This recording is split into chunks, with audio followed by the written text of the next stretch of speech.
In 1932, Dr. Raymond Vonderlehr from the U.S. Public Health Service discovered something that should have revolutionized medical ethics forever.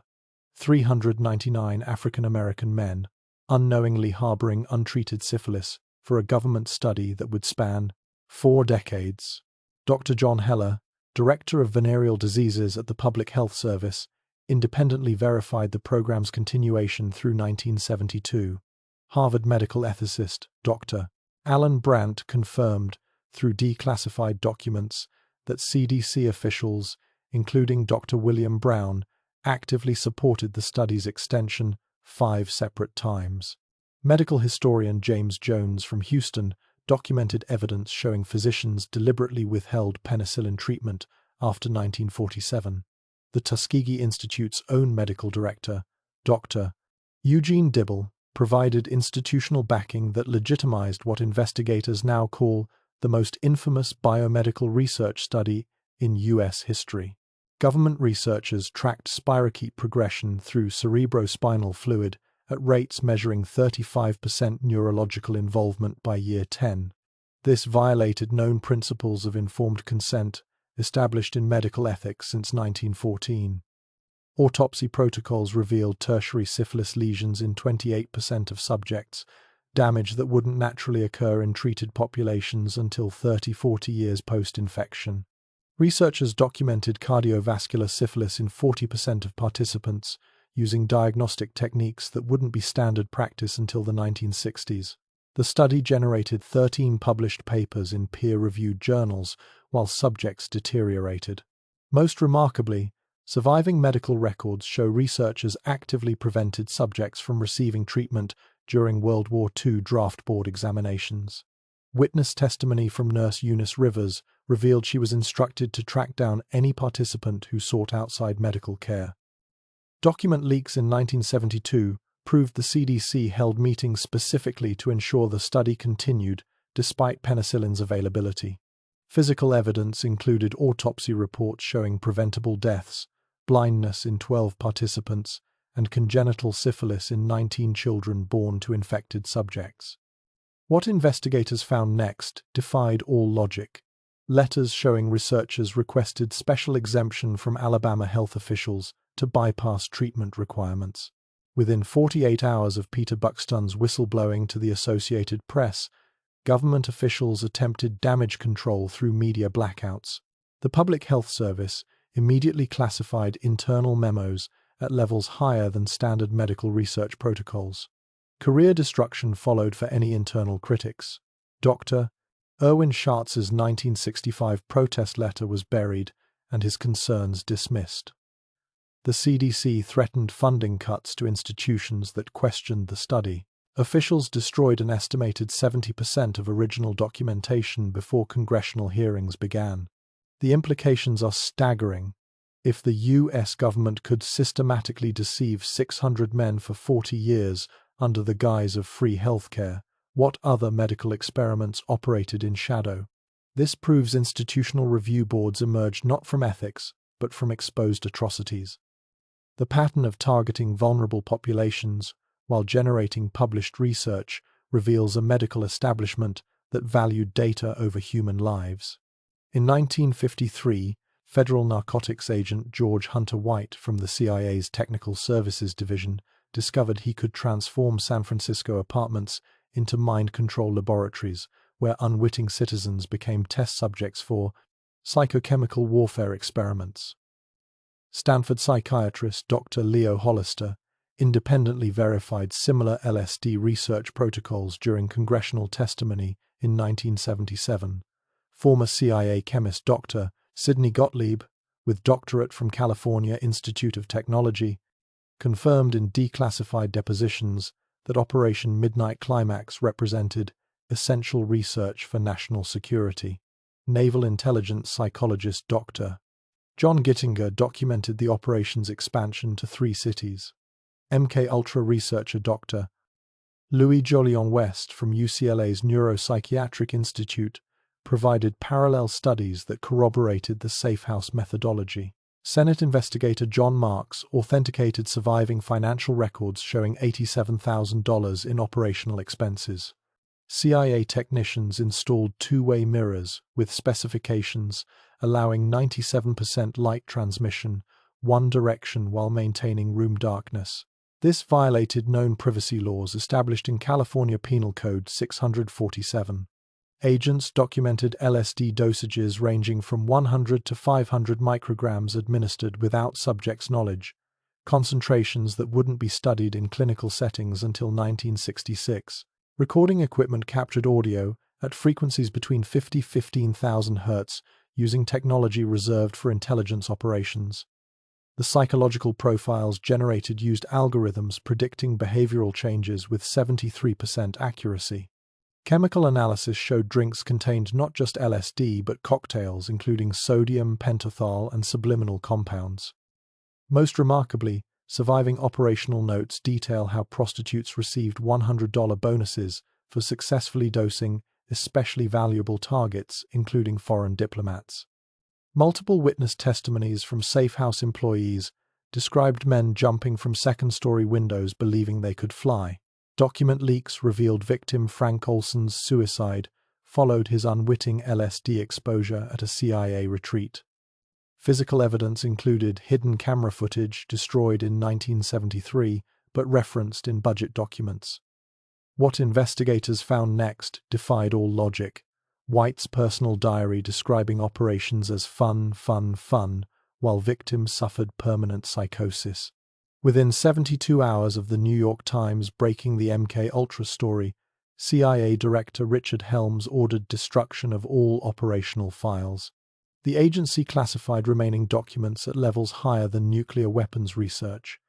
Career destruction followed for CIA psychologist Dr. Harold Abramson, who questioned ethical protocols. He was transferred to Alaska. The Technical Services Division threatened section chiefs with federal prosecution under National Security Act provisions. Internal memos show 95% of operational records were incinerated at classified facilities. The implications are staggering. American intelligence agencies operated domestic mind control experiments on citizens for over a decade. This proves the government viewed the public as expendable test subjects for psychological warfare development. The systematic use of sexual entrapment, combined with psychoactive drugs, reveals capabilities that challenge our understanding of free will itself. In 1956, Dr. Saul Krugman from New York University Medical Center discovered he could systematically infect mentally disabled children with hepatitis viruses at Willowbrook State School, creating what medical ethicists now call the most disturbing pediatric experiment in American history. Yale pediatrician Dr. Gerald Klerman independently verified the infection protocols through reviewing admission records in 1971. Mount Sinai Hospital's Dr. Robert McCollum, a hepatitis specialist with 30 years' experience, confirmed in testimony that children were deliberately exposed to live virus strains. Cornell University bioethicist Dr. Henry Beecher documented the experiments in his landmark 1966 exposé of unethical research. Dr. Louis Lasagna, from Johns Hopkins School of Medicine, authenticated internal memos showing calculated infection schedules. Centers for Disease Control, virologist Dr. Baruch Bloomberg corroborated that experimental design included control groups of uninfected children. New York Department of Mental Hygiene records confirmed 700+ children enrolled. Researchers administered hepatitis virus through milkshakes containing 0.5 to 1.0 ml of fecal extract from infected patients, delivering viral loads of 10 to the 6th power infectious units per dose. This violated known principles of informed consent established by the Nuremberg Code in 1947. Laboratory measurements showed seroconversion rates of 98% within 30-50 days post-exposure, infection efficiency that wouldn't be replicated in controlled studies until 1975. Children aged 3-11 developed jaundice at predictable intervals, with bilirubin levels reaching 15-20 mg/dl. The study differentiated between hepatitis A and B strains using techniques predating commercial assays by 15 years. Liver biopsies on children revealed inflammatory changes consistent with acute viral hepatitis in 89% of subjects. Most remarkably, admission documents proved parents were coerced, told their children could only enter the overcrowded facility through the hepatitis unit. Multiple staff testimonies revealed children in the experimental ward received better food and housing, creating desperate incentives. Document analysis by investigators found Krugman published 8 major papers from the suffering of disabled children. Physical evidence included preserved liver samples showing chronic damage in children as young as 5. What investigators found next defied all logic. Letters from Krugman to pharmaceutical companies proposing expanded trials using the Willowbrook model. Film footage discovered in archives showed children exhibiting clear symptoms while researchers took notes. Within days of parent complaints reaching state officials, Willowbrook administrators reclassified research documents as therapeutic trials. The institution threatened whistleblowing staff with immediate termination and blacklisting from New York State employment. Career destruction followed for Dr. Michael Wilkins, who raised ethical concerns. His medical privileges were revoked. New York University's IRB retroactively approved the studies to avoid liability. Internal correspondence shows deliberate mislabeling of research as vaccine development in public records. State inspectors were redirected from experimental wards during official visits. The implications are staggering. America's most vulnerable children were systematically infected with dangerous viruses for 16 years while authorities looked away. This proves institutional medicine prioritized research advancement over protecting those who couldn't protect themselves. The normalization of using disabled children as human petri dishes reveals a medical establishment that viewed cognitive impairment as consent for experimentation. In 1920, Dr. John B. Watson from Johns Hopkins University discovered he could permanently traumatize a 9-month-old infant through systematic fear conditioning, creating psychological damage that would last the child's entire shortened life. Columbia University psychologist Dr. Robert Woodworth independently verified Watson's methodology through laboratory records discovered in 1979. Harvard behaviorist Dr. B.F. Skinner confirmed in his analysis that Watson's conditioning paradigm revolutionized understanding of learned fear. Yale child psychologist Dr. Arnold Gazelle authenticated film footage showing the infant's distress responses. Dr. Mary Cover-Jones from Columbia Teachers College corroborated experimental protocols through her attempted replication studies. University of Chicago's Dr. Carl Lashley, despite being Watson's friend, documented ethical concerns in private correspondence. American Psychological Association historians confirmed Albert B. as the most famous victim in psychology's dark history. Watson struck a steel bar with a hammer, producing sounds measured at 115–120 decibels just behind the infant's head, noise levels that wouldn't be permitted in research until OSHA standards of 1971. This violated known principles of child welfare established in pediatric guidelines since 1912. The conditioning required only 7 pairings to establish fear responses lasting over 31 days without reinforcement, persistence rates exceeding modern learning theory by 300%. Galvanic skin response measurements showed anxiety reactions increased 400% above baseline. The fear generalized to stimuli sharing only 30% physical similarity to the original rat. Watson documented respiratory changes, crying duration, and avoidance behaviors using methods predating standardized infant assessment by decades.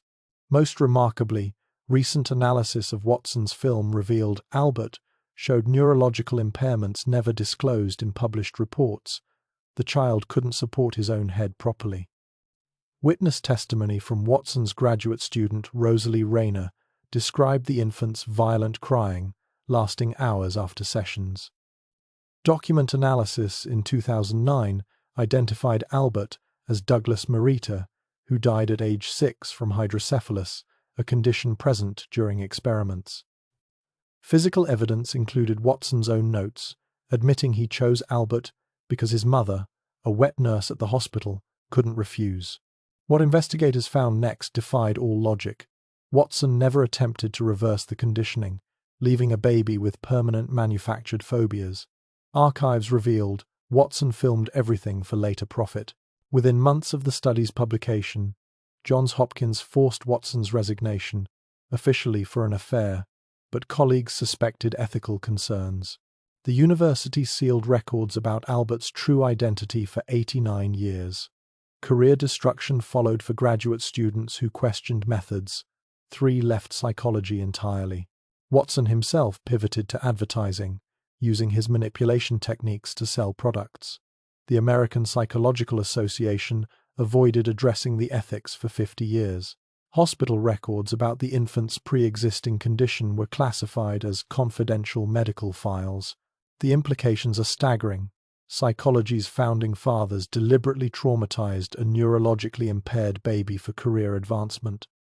This proves the behavioral sciences emerged from human experimentation on society's most defenseless. The transformation of an innocent infant into a lifelong anxiety sufferer for academic fame reveals research priorities that should horrify any parent.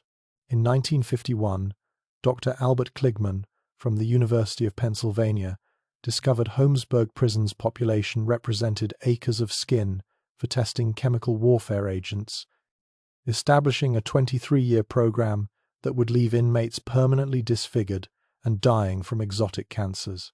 MIT chemical weapons specialist Dr. Joseph Borkin independently verified the testing protocols through Department of Defense contracts uncovered in 1981. Stanford dermatologist Dr.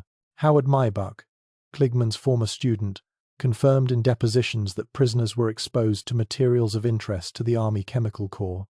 Temple University investigator Dr. Alan Hornblum authenticated testimonies from 300-plus surviving test subjects. Former Army Chemical Corps researcher Dr. James Ketchum corroborated that Holmesburg provided unique opportunities for agent testing. University of California toxicologist Dr. Herbert Remmer documented exposure levels in obtained laboratory notebooks. FDA investigator Dr. Francis Kelsey later confirmed pharmaceutical companies paid Kligman $10,000 to $50,000 per study. Dow Chemical's own scientists admitted in leaked memos that prisoner exposures exceeded industrial safety limits by 1,000%. Prisoners were exposed to dioxin concentrations of 7,500 micrograms per square inch of skin, doses that wouldn't be permitted in any civilian research until banned entirely. This violated known principles of human subjects protection established after Nazi experiments. Chemical agents included EA3167, similar to VX nerve gas, at concentrations producing immediate blistering and necrosis. Radioactive isotopes were injected at 5,100 times background radiation levels. The experiments documented chromosomal damage rates of 15–20% in lymphocytes, genetic effects predicting cancer development decades later. Psychotropic drug trials used dosages 10 times recommended maximums, producing seizures in 30% of subjects. Skin hardening experiments left tissue samples showing collagen destruction patterns unknown to medical science. Most remarkably, surviving prisoners testified to being covered in chemical burns resembling checkerboards that never healed properly. Multiple witnesses described fellow inmates screaming through the night from pain while guards ignored pleas for help. Document leaks revealed the U.S. Army paid $386,486 for classified chemical warfare tests between 1964 and 1968. Physical evidence included photographs showing massive scarring, tissue necrosis, and permanent disfigurement. What investigators found next defied all logic. Kligman's personal notes describing prisoners as cheaper than chimpanzees for testing. Financial records showed he earned over $3 million, while inmates received $10 to $300 and lifetime health consequences. One prisoner's autopsy revealed skin cancer at every former test site. Within 24 hours of the first lawsuit filing, University of Pennsylvania destroyed thousands of research photographs and patient records. The Army Chemical Corps classified all contracts at levels higher than tactical nuclear weapons research. Career destruction followed for prison physician Dr. Bernard Pollock, who documented adverse effects. His medical license was challenged. Dow Chemical threatened researchers with litigation under trade secret laws. Internal prison memos ordered staff to deny media access to affected inmates. The FDA retroactively sealed inspection reports after discovering violation documentation. The implications are staggering. America's prison system became a chemical weapons testing facility, rivaling those condemned at Nuremberg. This proves pharmaceutical companies and military contractors viewed incarcerated humans as disposable test subjects for profit. The 23-year operation exposing thousands to carcinogens and nerve agents reveals an underground medical torture program operating in plain sight. In 1946, Dr. Robert Harris from Massachusetts Institute of Technology discovered he could secretly feed radioactive isotopes to mentally disabled children at Fernald State School by recruiting them into a science club that promised Mickey Mouse watches and baseball games. Harvard Medical School radiologist Dr. Shields Warren independently verified the radiation exposure protocols through Atomic Energy Commission documents declassified in 1993. MIT nuclear engineer Dr. Robley Evans, who designed the studies, confirmed in sealed depositions that children received doses at the very limit of permissible exposure. Boston University ethicist Dr. George Annis authenticated consent forms that never mentioned radiation. Former Fernald Superintendent Dr. Malcolm Farrell corroborated that Quaker Oats funded the experiments to prove nutritional superiority. Nuclear Regulatory Commission investigator Dr. Konstantin Maletskos documented that 74 children ingested radioactive calcium and iron. Massachusetts Department of Public Health records confirmed exposures continued for 7 years, despite mounting safety concerns. Children consumed breakfast cereals laced with radioactive calcium-45, delivering 5,100 microcuries per serving. Radiation levels that wouldn't be permitted in pediatric research until banned. Completely in 1974, this violated known principles of radiation protection established by the International Commission on Radiological Protection in 1928. Radioactive iron, 59 doses, produced whole-body exposures of 3,500 millirems annually, exceeding public exposure limits by 250%. Blood samples showed radioisotope uptake in bone tissue at rates 40% higher than predicted models. The experiments used scintillation counting techniques that wouldn't become standard until 1960. Researchers tracked isotope elimination through urine and feces collection, generating 50,000-plus data points from disabled children. Most remarkably, discovered letters to parents described only a nutrition study, while children were ingesting radioisotopes at every meal. Multiple staff testimonies revealed boys eagerly joined for promised rewards they never received. Document analysis found MIT published 6 major papers without acknowledging the subjects were mentally disabled minors. Physical evidence included preserved blood samples showing chromosomal aberrations consistent with radiation exposure. What investigators found next defied all logic. Meeting minutes where researchers discussed minimal cancer risk as acceptable for this population.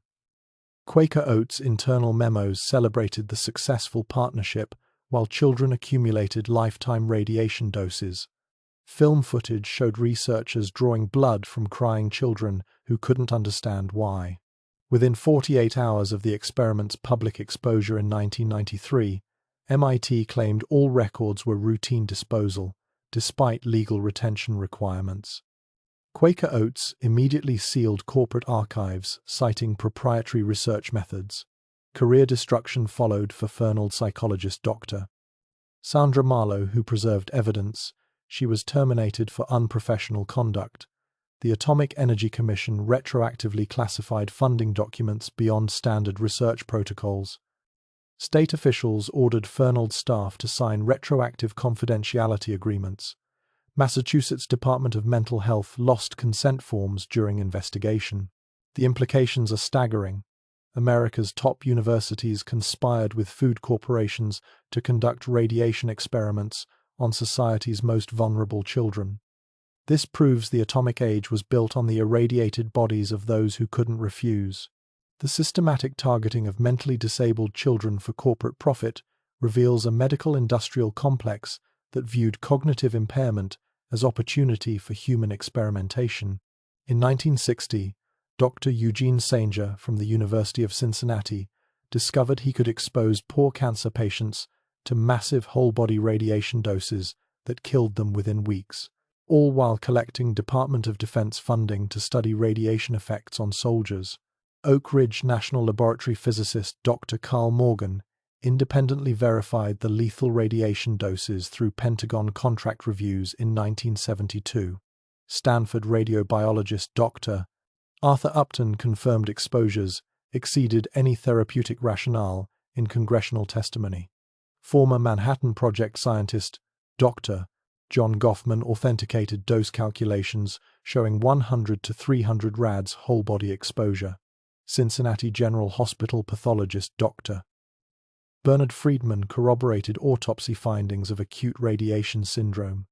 Defense Nuclear Agency researcher Dr. Clarence Lushbaugh documented similar military studies confirming lethal dose ranges. National Cancer Institute investigator Dr. Victor Bond later admitted the Cincinnati experiments crossed every ethical boundary in medicine. Atomic Energy Commission records showed Sanger received $651,000 in military funding. Patients received whole-body radiation doses of 100 to 300 rads from cobalt-60 sources, exposures that wouldn't be permitted in any medical setting as they exceeded cancer treatment protocols by 500%.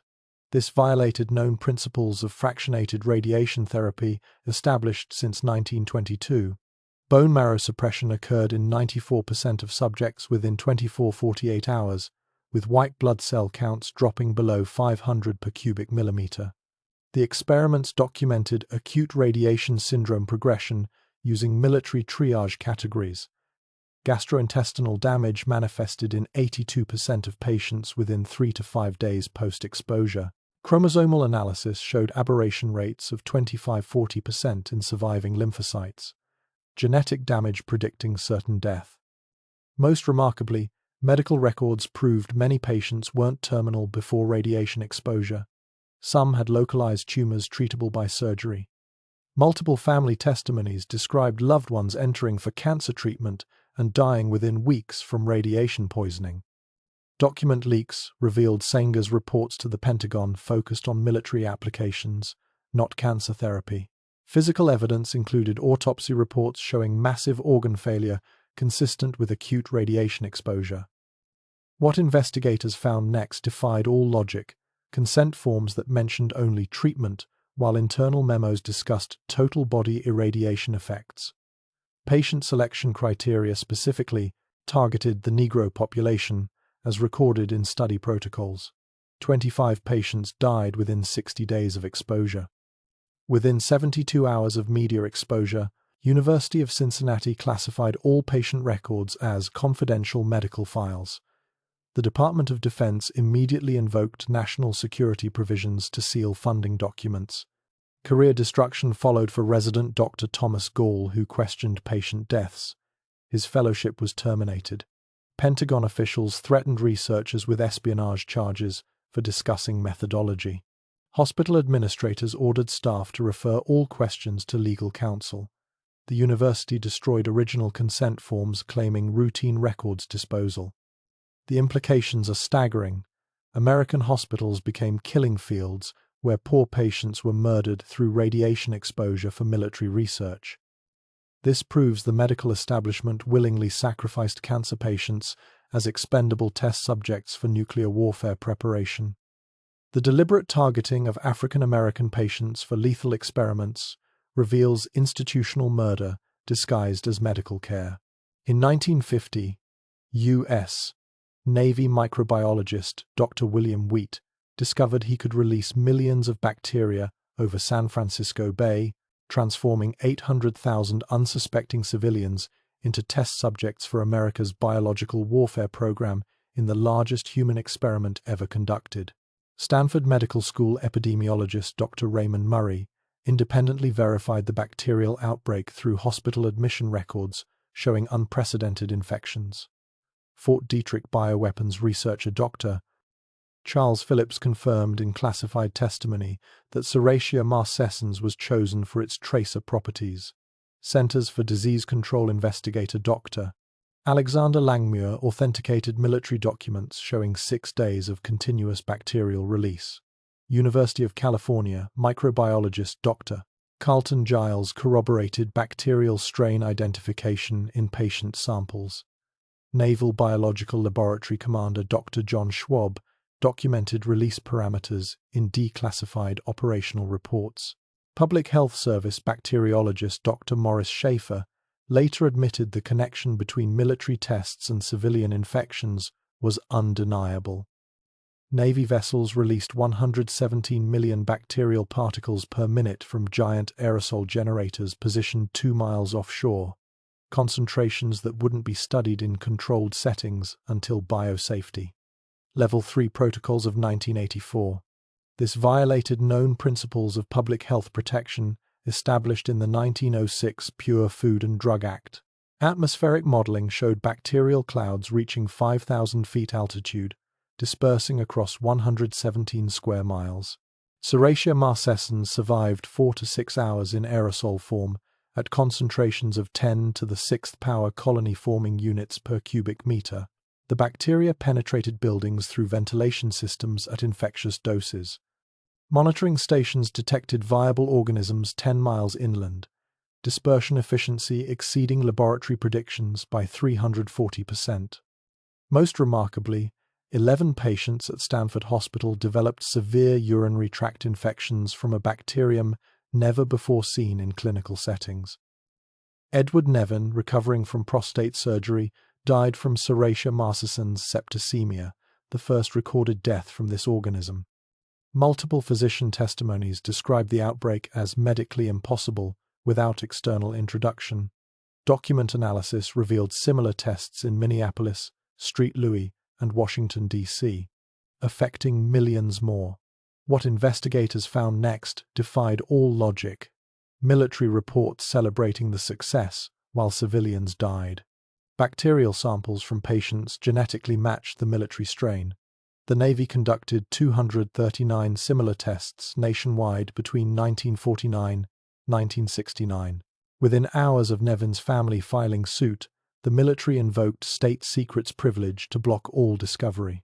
The Army Chemical Corps classified test reports at levels higher than nuclear weapons data. Career destruction followed for Stanford physician Dr. Richard Wheat, no relation, who connected the outbreak to military tests.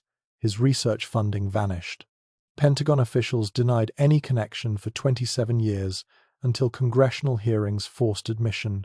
Hospital records documenting the outbreak were sealed by court order. The government claimed national security to avoid liability for deaths. The implications are staggering. The U.S. military conducted biological warfare attacks on American cities to test weapon effectiveness. This proves civilians were viewed as unwitting participants in war games that cost lives. The transformation of entire populations into petri dishes for military experiments reveals defense programs that treated citizens as enemy targets. In 1948, U.S. Army Chemical Corps Commander Colonel James Ketchum discovered he could transform American soldiers into test subjects for mine-destroying chemical weapons, exposing 7,000 servicemen to nerve agents and psychochemicals in experiments that would leave veterans permanently brain-damaged. Yale psychiatrist Dr. Robert Galbraith independently verified neurological damage in Edgewood veterans through brain imaging studies in 2004. Former Chemical Corps scientist Dr. James Moore confirmed in congressional testimony that soldiers received incapacitating doses of warfare agents. Veterans Administration neurologist Dr. Michael Roy authenticated medical records showing persistent cognitive deficits. Harvard toxicologist Dr. Herbert Needleman corroborated exposure levels through archived blood samples. Department of Defense investigator Dr. Harold Price documented that informed consent was systematically violated. National Academy of Sciences researcher Dr. William Koplowitz later admitted test subjects were expendable assets in chemical weapons development. Army medical research records confirmed 254 different chemical agents tested. Soldiers were exposed to VX nerve agent at doses of 0.5 to 1.0 micrograms per kilogram, levels that wouldn't be permitted in any research as they approached lethal dose ranges. This violated known principles of chemical safety established in the 1925 Geneva Protocol. BZ, 3-quinculidinyl benzylate, was administered at 6.2 micrograms per kilogram, producing psychosis lasting 96 hours. Sarin gas exposures reached 40% of lethal concentration for 10-minute periods. LSD doses ranged from 116 micrograms per kilogram, 20 times psychiatric research doses. Physiological monitoring showed heart rates exceeding 180 bpm, core temperatures reaching 106 degrees Fahrenheit. Cognitive testing documented IQ drops of 20-40 points persisting years post-exposure. Most remarkably, film footage showed soldiers unable to perform basic tasks like counting or recognizing common objects after chemical exposure. Multiple veteran testimonies described hallucinations so severe they attacked imaginary enemies with real weapons. Document analysis revealed test names like Project Often and Project Third Chance, specifically targeting psychological destruction. Physical evidence included brain scans showing hippocampal atrophy consistent with neurotoxic exposure. What investigators found next defied all logic. Medical records documenting seizures, comas, and persistent vegetative states labeled as expected outcomes. Veterans were threatened with court-martial for discussing symptoms. One soldier's diary described feeling his mind being erased in real time. Within days of veterans organizing for recognition, the Army classified all medical records under national security provisions. The Chemical Corps destroyed 90% of documentation in 1975 before congressional investigation. Career destruction followed for Army psychiatrist Dr. Peter Bourne, who advocated for veteran care. He was transferred to Vietnam. Pentagon lawyers invoked Ferris Doctrine to block all litigation by damaged soldiers. Veterans seeking disability benefits were told their records didn't exist. The Department of Defense denied the experiments until 2003 lawsuit forced admission. The implications are staggering. America's military deliberately destroyed the minds of its own soldiers to develop chemical weapons. This proves the Pentagon viewed servicemen as disposable laboratory animals for warfare research. The systematic neurological destruction of 7,000 veterans reveals military medical experiments rivaling any enemy's torture program.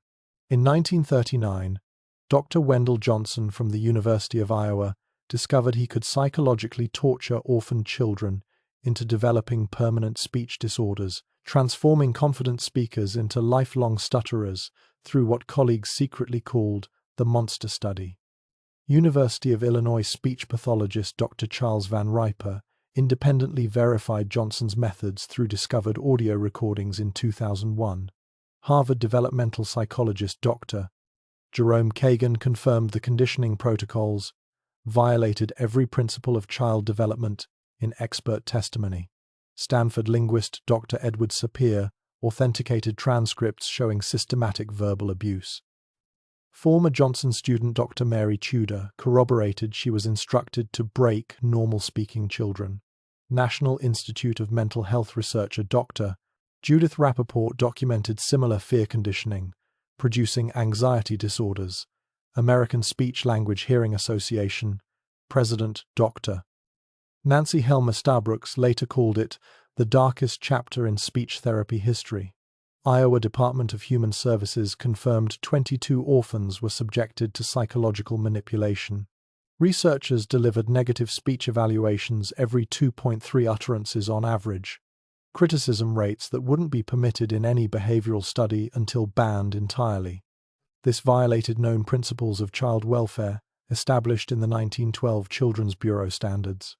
Anxiety measurements showed cortisol spikes of 340% above baseline during speech sessions. Children's speaking rates decreased 78% within 2 weeks of conditioning onset. Stuttering-like behaviors emerged in 6 of 11 normal speakers, a 54% induction rate, exceeding any known environmental cause. Psychological assessments documented withdrawal behaviors, selective mutism, and social anxiety persisting decades later. The study created speech disorders using techniques predating understanding of psycholinguistic trauma by 30 years. Most remarkably, survivor Mary Corlaska-Nixon testified she ran away from the orphanage after developing a stutter that lasted 60 years. Multiple witnesses described children who completely stopped speaking rather than face criticism. Document analysis revealed Johnson himself stuttered and wanted to prove the condition was learned, not inherited. Physical evidence included handwritten notes showing researchers knew they were causing permanent damage. What investigators found next defied all logic. Tudor's thesis documenting the torture was hidden in university archives for 60 years. Letters from orphans begging researchers to stop were ignored. One child wrote, "I pray every night that I'll wake up normal."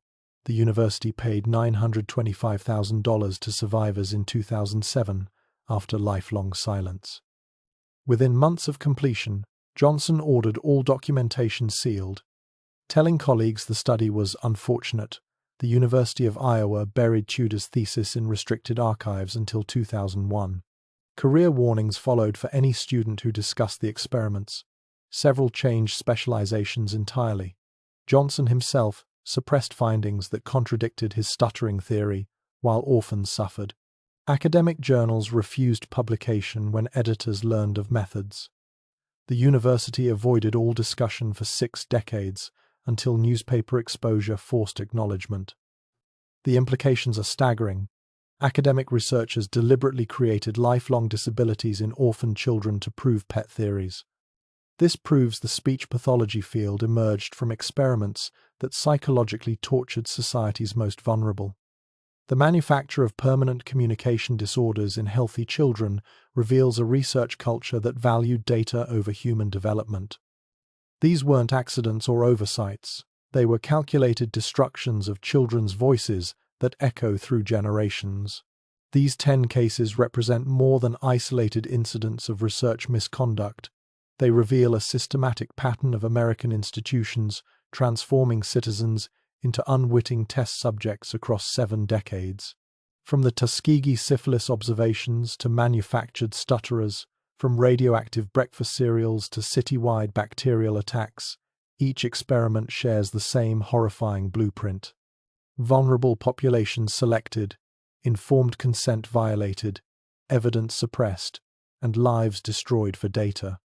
The thread connecting them isn't coincidence but calculated methodology. Orphans, prisoners, minorities, the disabled, and soldiers became human laboratories because they couldn't fight back. What this means for humanity transcends individual tragedies.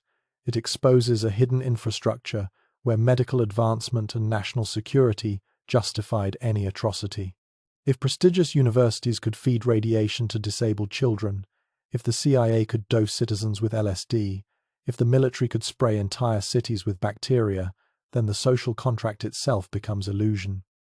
These experiments prove that beneath civilization's veneer operates a shadow system, viewing human beings as renewable resources for scientific consumption. The systematic nature, spanning institutions, decades, and disciplines, suggests coordination at levels that should terrify any thinking person. When those sworn to heal and protect instead inject, infect, and psychologically destroy, we face questions about human nature itself. The evidence is clear and overwhelming. These aren't conspiracy theories, but documented facts admitted in court, confirmed by settlements, and verified by declassified documents. Every institution mentioned continues operating today. Every university that experimented on children still grants medical degrees. Every government agency that authorized these horrors still exists with expanded budgets and capabilities. We face a binary choice: accept that these represent mere historical mistakes, never to be repeated, or recognize them as exposed fragments of ongoing programs we'll only learn about decades from now. The comfortable lie tells us oversight and ethics committees now prevent such abuses. The uncomfortable truth asks, if they could hide this for 40 years, what are they hiding today? Perhaps most chilling is what remains classified. Congressional investigators estimate we know less than 10% of Cold War human experiments. Sealed archives at Fort Detrick, redacted CIA files, and classified military medical records contain horrors we may never learn, but the patterns are clear for those willing to see. When modern consent forms mention unforeseen risks, when drug trials recruit from poverty, when military medical research expands, remember these 10 cases. They aren't history, they're precedent. The question isn't whether similar experiments continue, but rather, will you be subject number 11?